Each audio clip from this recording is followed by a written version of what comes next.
Now, growth in consumer spending in South Africa slowed to 0.8% in July. Economists were expecting an improvement on the growth rate of 1.4% in June, but it wasn't to be. Consumer spending is the main driver of economic growth in South Africa and elsewhere in the world.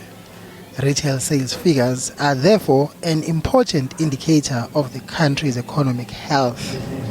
The slowdown in retail sales in July, when most economists were expecting an increase, is not a good sign.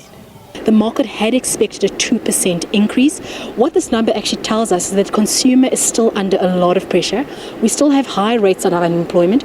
We still have high debt levels. I think our debt to disposable income ratio in the second quarter was 75.1%. The disappointing retail performance means the Reserve Bank is unlikely to increase interest rates next week.